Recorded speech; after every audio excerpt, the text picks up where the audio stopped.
here's a quick review of the pulling the puddle technique. Mix only enough water with your pigment to create a consistency that's about like 2% milk. You want it to be able to flow. You don't want it to be too thick and you don't want it to be too thin.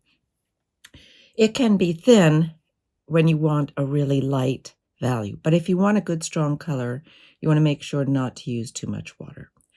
I'll do a larger section here and then I'll go in and show you that it's the same technique in a small section.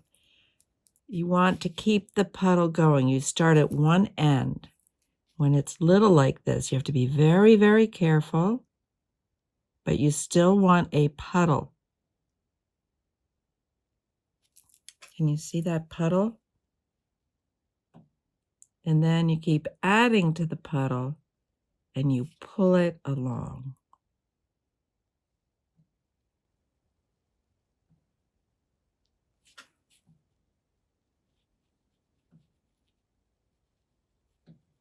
And you work somewhat quickly, but only as fast as you can control your puddle.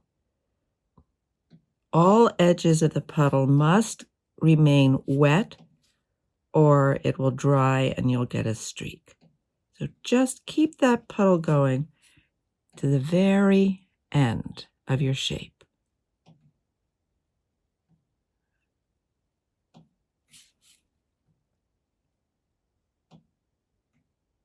And you see this puddle still moving around? All right.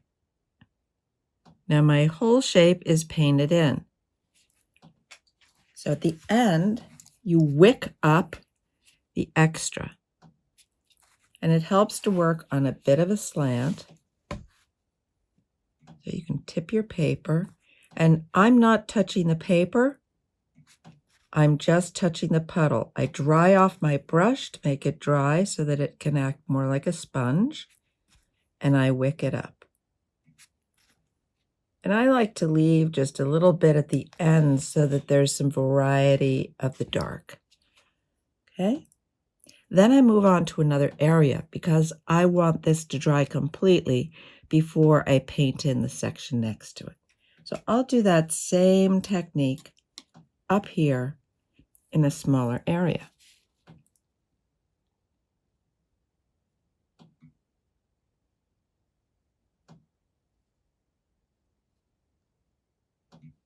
And I fill it, I drag the puddle. Can you see that I still have a puddle? And I keep adding to the puddle. Even though I have plenty of paint there, and I tip my paper because it's just easier to work my hand in the same direction.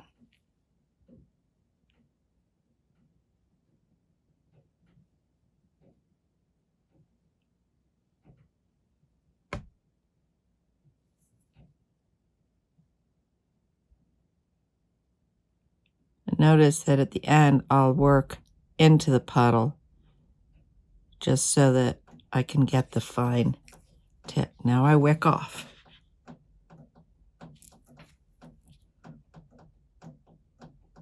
And now I'm wicking up the puddle.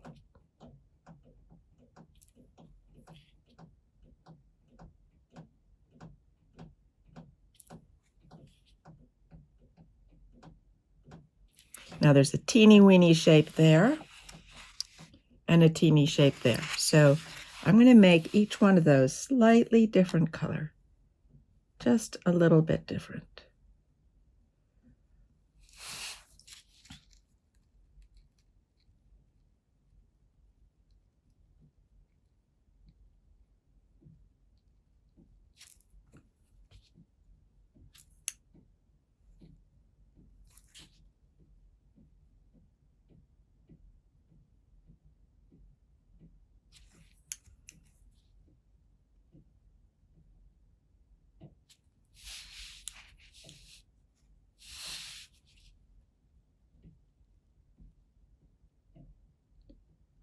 Now this is a lighter value, so I have added more water in this case to dilute it a little bit and lighten the value.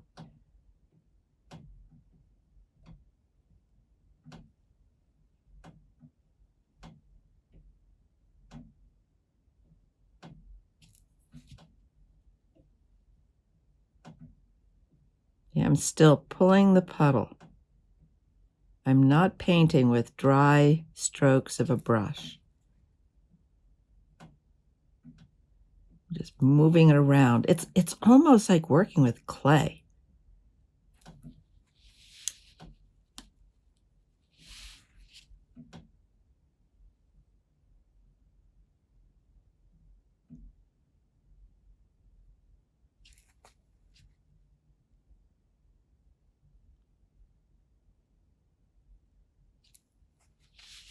The important thing is to let each shape dry before you work in the shape next to it.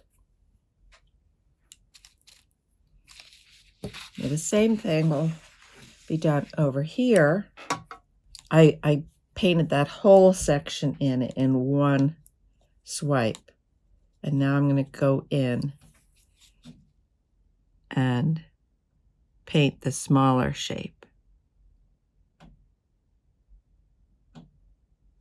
Dragging the puddle down.